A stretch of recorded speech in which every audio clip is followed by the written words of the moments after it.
¿Cómo están? Buenas noches. ¿Me acompañan a orar, por favor? Señor, te damos gracias porque estás en las alturas, estás distante, pero a la vez inclinás tu oído para escucharnos. Aquellos que están en Cristo serán escuchadas sus plegarias, sus oraciones. Por medio del sacrificio de Cristo hoy tenemos acceso a este trono de suma belleza, de suma gracia, donde los ángeles revolotean, donde los ángeles sirven al Creador. Hoy el cielo se detiene para escuchar a unos simples mortales, para escucharnos a nosotros. Y te damos gracias, Señor, por este terrible privilegio que han pasado multitudes de personas que han podido comunicarse con vos y sin embargo no lo han hecho. Y hoy, Señor, por medio de tu Espíritu Santo, podemos tener comunión con vos. Lo llenas todo en nuestras vidas. Llenas el vacío de las personas que se fueron en este tiempo. Llenas la torpeza que hemos cometido durante este año.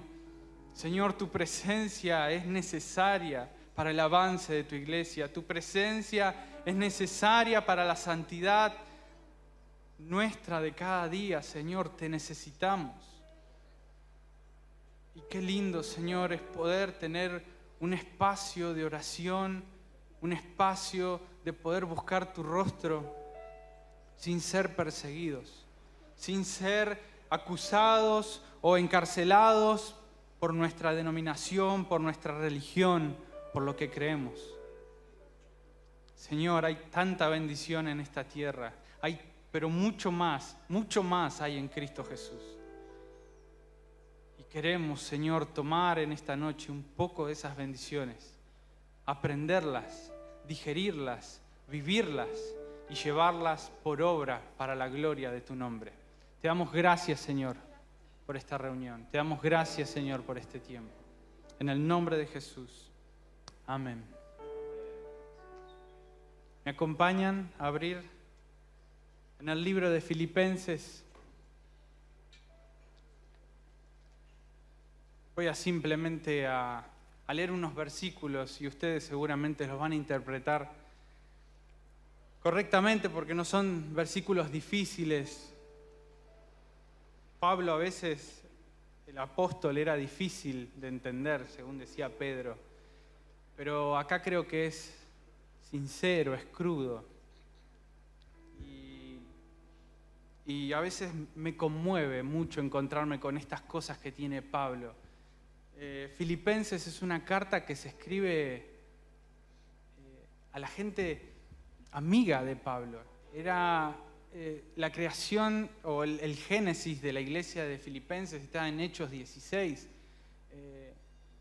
Pablo amaba mucho a la iglesia. Le habían enviado obreros para que lo ayuden, le habían enviado ofrendas, a pesar de no ser una iglesia que tenía grandes recursos. De ahí parte también el versículo, todo lo puedo en Cristo que me fortalece, y es Pablo hablando en gratitud por una ofrenda. Les dice, no necesito sus ofrendas, les agradezco, pero sé contentarme en mucho y en lo poco. Todo lo puedo en Cristo que me fortalece.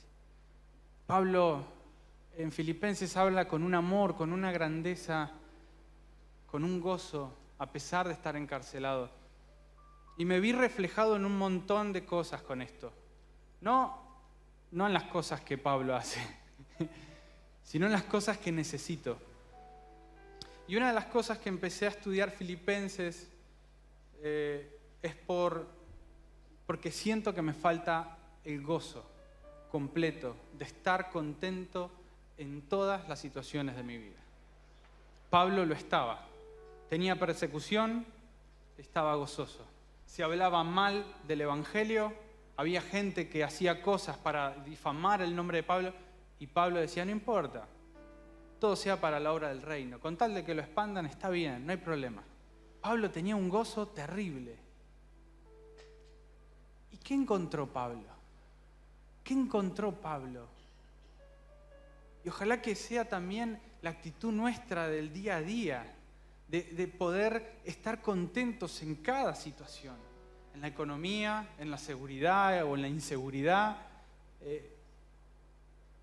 en las derrotas, en las partidas.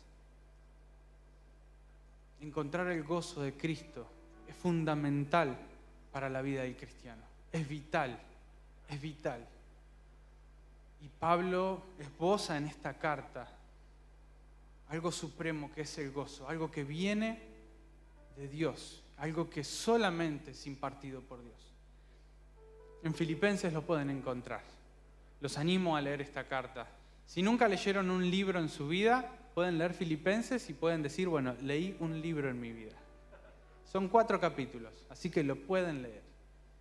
Y los animo a que lo vean y que lo lean con amor, encontrando dificultades, pero a la vez la salida que es Cristo. Pablo nos enseña esto. Y apenas inicia la carta en el versículo, capítulo 1, 9, ese va a ser el texto central que vamos a tratar. Pero mi idea no es hablar del gozo, mi idea es hablar de la oración, porque es un culto de oración.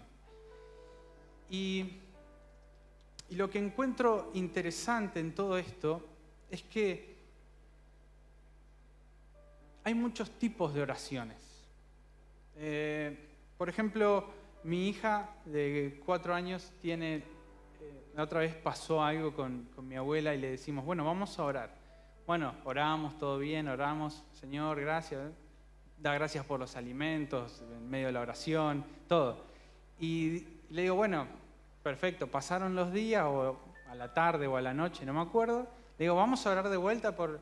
No, ya oré, ya está, una vez. Se lo tomó en serio, o sea, era una sola vez la oración. Le digo, no, hay que seguir orando. No, ya está, ya oré. Bueno, listo. No hubo forma de volver a hacerla orar por la misma situación. Pero hay muchos tipos de oraciones. Tenemos las oraciones que a veces no entendemos. Las oraciones que a veces vienen sin palabras.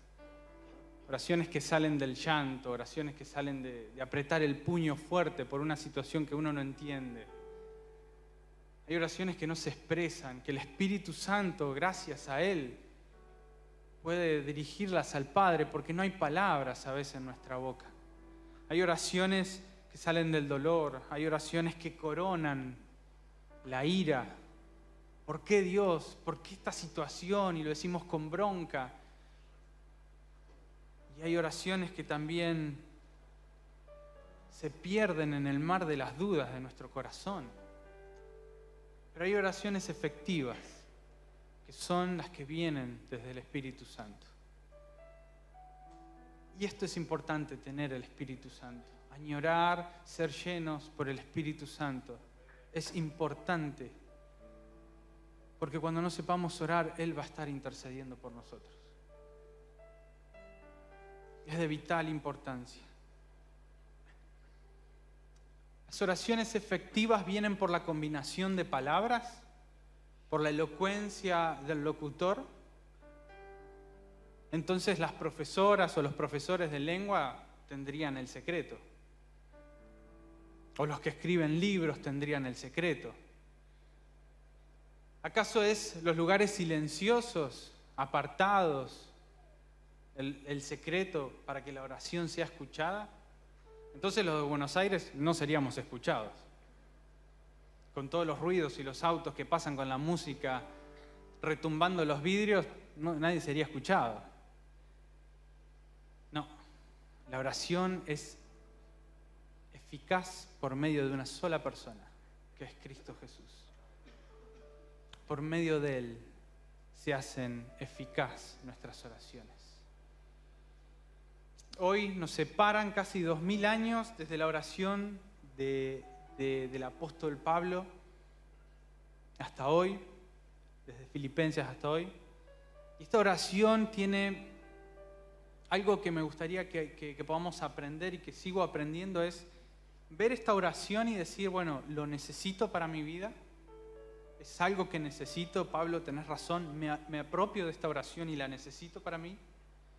Pero también es algo de enseñanza para cuando nosotros podamos orar por alguien más, orar de esta forma, como Pablo lo hacía. ¿Me acompañan a leerlo? Y dice así: y esto pido en oración, que el amor de ustedes abunde aún más y más en conocimiento verdadero y en todo discernimiento, a fin de que escojan lo mejor, para que sean puros e irreprensibles para el día de Cristo, llenos de frutos de justicia, que es por medio de Jesucristo, para la gloria y la alabanza de Dios. Ese es Amadeo.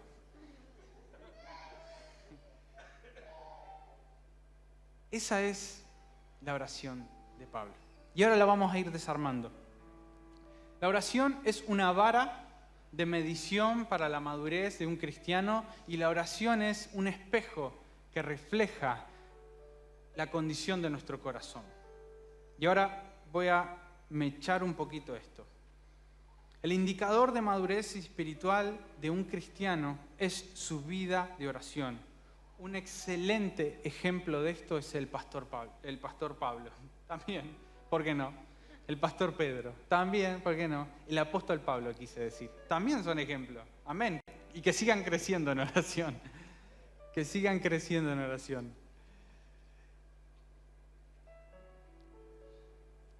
El apóstol Pablo revela mucho acerca de la predicación, de las doctrinas, de su enseñanza, de los milagros. Resucitó uno que se había caído dormido y lo resucitaron, o sea, había hecho milagros. Pero lo que más reflejaba su madurez es su constante vida de oración. La oración es mucho más que un deber para alguien maduro.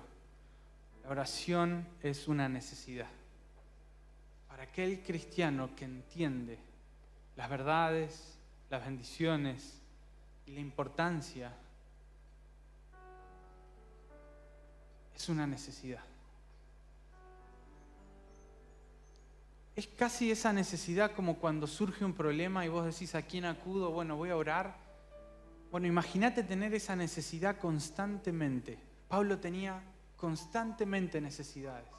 Veía, se compadecía por la iglesia de Filipos, se compadecía por Timoteo, se compadecía por Onésimo, se compadecía por otro. Vivía en oración, vivía en oración. A veces me pregunto, si yo no oro lo suficiente, creo que es porque no estoy teniendo compasión sobre la gente, porque hay mucha necesidad a mi alrededor, y sin embargo sigo con mi egoísmo. Y esta palabra es, primeramente, es algo que yo no alcancé ni cerca, pero es algo que necesito y quiero aprender. Entonces, la oración es un indicador de madurez. La oración es un reflejo de lo que hay en nuestro corazón. Un corazón egoísta y superficial, centrado solamente en sus problemas, luchas e intereses personales, solamente producirá oraciones egoístas, centradas en él mismo. Un corazón centrado en la gloria de Dios redunda en oraciones enfocadas en la gloria de Dios, enfocada en las necesidades de su prójimo. Y yo quiero ser una persona que al fin de mis tiempos podría ser reconocido como una persona de oración. No me interesa el predicar en grandes lugares, solamente que mi familia me conozca como alguien que oraba y demostraba los frutos de Dios. Este pasaje que leímos, hay 5 puntos que vamos a poner rápidamente sobre la mesa. ¿Qué es lo que el apóstol oraba para esta iglesia? Y es algo que nosotros necesitamos. Primera parte, en el versículo 9, dice: y esto pido en oración, que vuestro amor abunde aún más y más en ciencia y en todo conocimiento. La palabra que quiero resaltar de este versículo es amor. Y la palabra empleada en el original es ágape. Algunos que tienen conocimiento sabrán el significado de la palabra ágape. No me voy a detener en eso. Pero me gustaría resaltar 5 cosas de que sí es el amor. En realidad 4. El amor, como bien dice el apóstol, y pido en oración, no es algo que salga del corazón humano. Es algo divino. Y pido en oración que vuestro amor abunde aún más. El amor es, y una de las facetas del amor es divino. Solamente viene de Dios. Y Él es la fuente de todo amor. Juan dijo, amados hermanos, amémonos unos a otros, porque el amor es de Dios. Y todo el que ama es nacido de Dios y conoce a Dios. Segundo punto del amor. El amor es práctico. Los filipenses ya lo habían demostrado con ofrendas, enviándole obreros para trabajar con él. Y Pablo le devolvía en cartas. En Filipenses dice, ojalá le pueda enviar a Timoteo, que está pendiente de ustedes, que está siempre pensando en ustedes. Había un amor entre ellos, había practicidad, era demostrado el amor. Otro punto del amor es, el amor es una decisión. El amor no se basa de sentimientos, sino más bien es una elección. Es consciente e intencional. Es consciente de mostrar amabilidad y generosidad. Y sobre todo es obediente a los mandatos de Dios. Cuarto punto dentro del amor es, el amor es conocedor. Lo podríamos graficar casi como el amor de un matrimonio. Perdón los que están solteros. Pero vendría a ser como que uno ama y el amor es divino, es solamente para esa persona. Uno empieza a ser práctico, empieza a demostrarlo al amor. Empiezan los regalos, los afectos, la forma de demostrarlo. Después decide amar a esa persona. Decide amar para siempre a esa persona y mantenerse en ese amor. Es una decisión. Y por último es conocedor. Es conocer a la persona. El amor que Pablo acá pide es este amor. Los filipenses lo tenían y les pide Pablo que abunden aún más en este amor. Oro para que su amor siga creciendo aún más. Y creo que nosotros y cada uno de nosotros tenemos que seguir creciendo en este amor divino, en este amor práctico, en este amor conocedor de Dios, de su palabra. Necesitamos seguir creciendo en esto, edificar a la iglesia, edificar nuestra santidad conforme a estos preceptos, a este amor. Otra parte de las consignas que encontré Pablo hacia los filipenses en su oración es, en el versículo 10, para que aprobéis lo mejor. O en algunas otras dice, para que tengan discernimiento o conocimiento de qué es lo mejor. ¿Lo ven ahí en el versículo? Sí. Bien. Pablo, en la primera instancia, en su oración por Filipenses, pone el primer bloque, que es el amor. Segundo bloque, para mí, es esto, es la excelencia. El segundo bloque de Pablo para edificar una iglesia, una vida de oración, una persona, es el amor, la excelencia. Se van hilvanando, se van construyendo juntas. La progresión va del amor, que incluye el conocimiento y la verdad de Dios y el discernimiento espiritual, como lo dice en el versículo, y nos lleva a eso a la excelencia, es decir, a pensar, vivir de manera bíblica.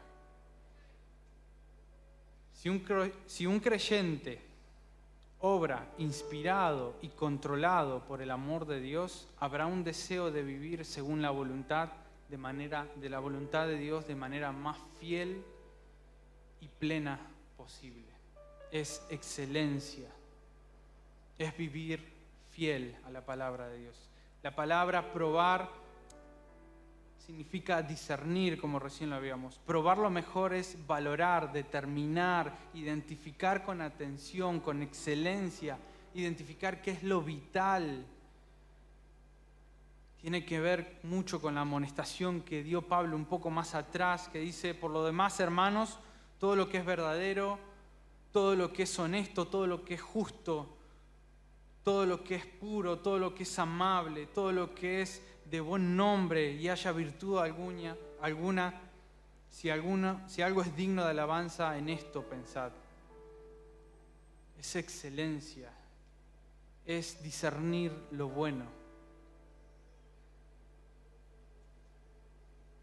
No entre lo bueno y lo malo, sino en lo bueno que hay de Dios. Entre lo bueno y lo malo sirve la moral, pero acá hay que discernir lo bueno de Dios. Acá hay que conocer más a Dios, entrar en profundidad, entrar en el conocimiento de su palabra y de oración, y encerrarnos en oración, mucho más de lo que venimos haciendo. Tercer pilar o bloque que Pablo trata de enseñarnos es, en la segunda parte del versículo 10, dice: a fin de que seáis sinceros e irreprensibles para el día de Cristo. El tercer elemento que estamos hablando es esencial para crecer en la vida de la piedad. La integridad personal y la integridad con las personas. La integridad espiritual tiene base en el punto anterior, en la excelencia, en discernir, en conocer. Y también la excelencia tiene base en el amor. El amor, la excelencia y la integridad se empiezan a cruzar. La palabra sincero tiene varias raíces, pero hay una que me llamó mucho la atención y creo que tiene mucho que ver con este versículo. Comunica la idea de poner algo bajo la luz del sol. Sinceridad viene de una palabra latina que es sincera, que es usada por los comerciantes romanos cuando generaban vasijas. Y dentro de la cocción, la cerámica, cuando se prende fuego, los hornos se cocinan, muchas veces se parte la vasija. Y para no perder producción le ponían una cera de color oscura para tapar las grietas.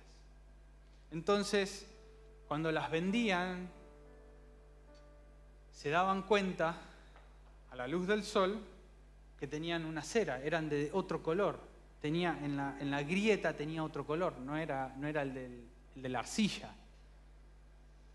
Y otra cosa que se daban cuenta es cuando ponían algo caliente, la cera se derretía. Y acá hay algo muy interesante para nuestras vidas. Algo muy interesante. Es que, por eso los comerciantes decían sin cera cuando vendían algo. No, esto está sin cera. Es sincero, no tiene rajaduras, no tiene rupturas. Es sincera. Pero lo interesante es que algunas piezas, como se detectan bajo el sol, es que nuestra vida tiene que estar expuesta bajo la palabra de Dios. ¿Estamos exponiendo nuestras vidas a las verdades que están contenidas en la palabra de Dios? ¿Tenemos este amor práctico? Y no te voy a pedir que con todos, con tu esposa, con tus hijos, sos afectivo con ellos.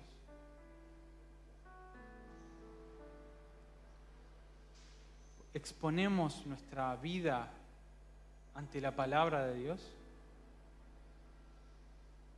¿Somos sinceros ante la palabra de Dios? ¿Por nuestra condición somos sinceros? Y sobre todo, cuando vienen problemas, como algo caliente que se pone dentro de nuestra vida, se van a notar las grietas. Si uno es sincero, no se van a notar las grietas. Entonces, la oración de Pablo está demostrando mucho. A mí lo que me asombra de la Biblia es que hay tanta profundidad en tan pocas palabras. Es como, no sé si han ido al sur, al lago, que han puesto en la parte profunda que es azul, y vos decís, si me tiro acá me ahogo. Es así pararse a veces frente a la Biblia, es ver versículos y ver el abismo. Vos decís, es profundísima la Biblia. La economía que tiene Dios en sus palabras es increíble. Y Pablo nos habla de esto. ¿Son sinceros ustedes? ¿Son irreprensibles? Irreprensibles habla de ser sin caída, sin ofensa. Es tener una conducta para con otras personas, moralmente perfecto, moralmente correcto con otras personas. Casi la sinceridad se transmite en los dos lados, pero la sinceridad la pensaba hoy como algo particular de una persona, y lo irreprensible es algo que te da la comunidad, algo que te da alguien más. Él es irreprensible, él moralmente es correcto. Ustedes, dice Pablo, ¿son sinceros? ¿Son irreprensibles? Y les da un fundamento sumamente especial que a veces se nos olvida. Para el día de Cristo. No para las personas. No para la condición humana. No para mi mente. No para mi condición. Para el día de Cristo. ¿Somos irreprensibles para el día de Cristo? ¿Estamos haciendo obras para el día de Cristo?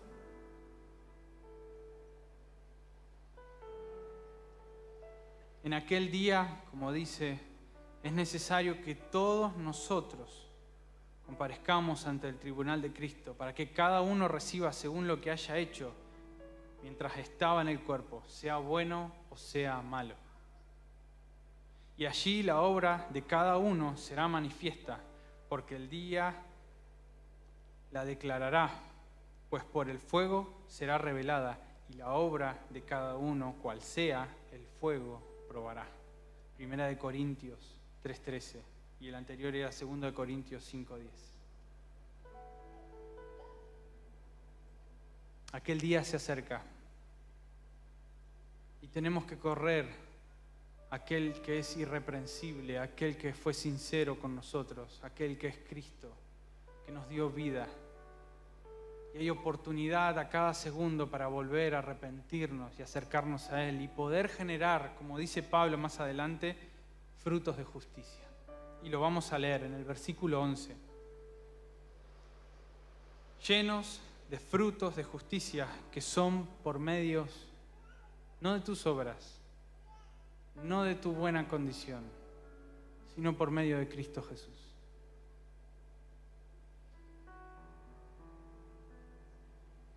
El cuarto elemento esencial son las buenas obras. Y las buenas obras son aquellas que salen del Espíritu. No me voy a detener mucho más en esto, pero más adelante en Gálatas dice más, el fruto del Espíritu es el amor, el gozo, la paz, la paciencia, la benignidad, la bondad, la fe, la mansedumbre y la templanza.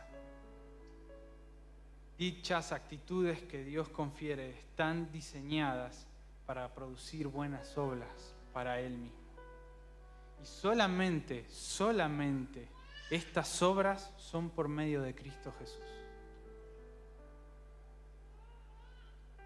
Capaz que me dirás que sos bueno. Gloria a Dios que sos bueno. Pero si sos bueno es por Cristo. Detenete a reconocerlo. Detenete a ver a Cristo en tu vida.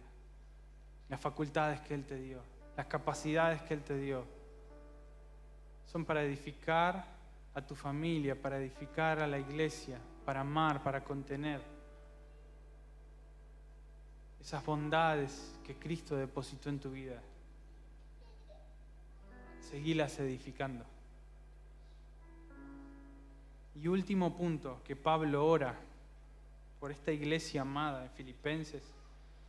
En la segunda parte del versículo 11 es para la gloria y la alabanza de Dios.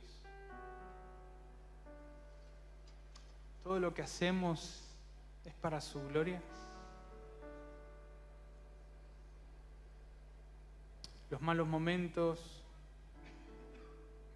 la mala economía, la mala salud,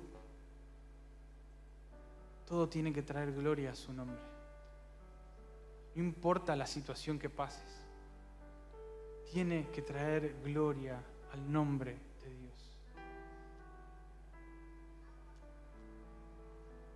Este es el elemento, dar gloria a Dios, el elemento que termina de coronar la oración de Pablo. Creo que es uno de los elementos más importantes. Dijo Jesús: en esto es glorificado mi Padre, que llevéis muchos frutos y seáis así mis discípulos. En Juan 15:8. Dios hace al creyente fructífero para su gloria y para su honra. ¿Tenés un auto que no te arranca a veces? Dale gloria a Dios. ¿Tenés un par de zapatillas que usás siempre? Dale gloria a Dios. Todas esas cosas prueban las grietas que hay en nuestra sinceridad, las grietas que hay en nuestra espiritualidad. Y como decía al principio, nos hacen ver que la madurez que tenemos sigue siendo poca. Porque si nos seguimos quejando de eso y no vemos a Cristo detrás de todo esto, estamos perdiendo mucho el tiempo. Y Pablo oraba que sigan creciendo en el amor de Dios,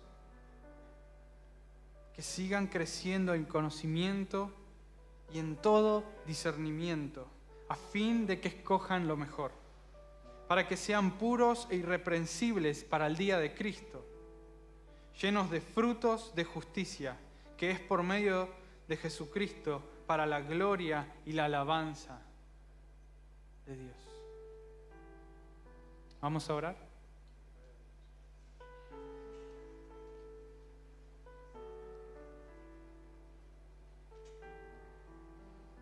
Padre, te pido que llenes este lugar con la presencia de Cristo.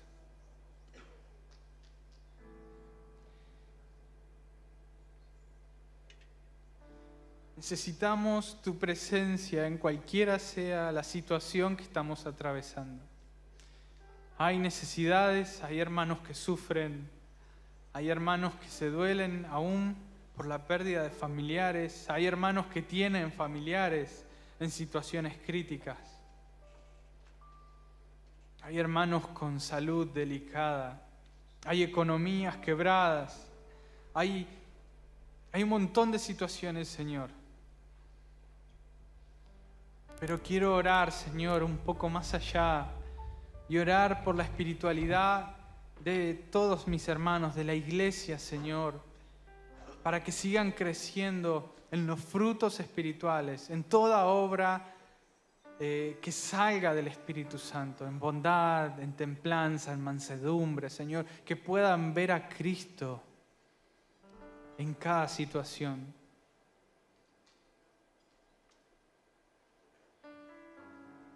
Porque eres fiel, Señor, a pesar de nuestra condición. ¿Cuántas veces hemos dado vuelta la cara como un hijo mañoso ante tus no o ante tus cuidados, Señor? Y queremos siempre sobreponer nuestra voluntad. Y no vemos, Señor, a Cristo, por ejemplo, en el Getsemaní, tomando la copa a pesar de que no quería. Señor, esa obediencia que vemos en Cristo, Señor, que sea revelada a nuestras vidas, que sea, Señor, impartida a nuestro corazón, Señor, que el conocimiento pleno, la verdad plena de Cristo Jesús en su plenitud, Señor, sea revelada a nuestras vidas. Señor, si con 12 personas esparciste todo este mensaje tan maravilloso que hoy estamos predicando, Señor, con esta gente que está acá, Señor, si portara toda la plenitud de Cristo, Señor, Lanús quedaría chico con tu gloria.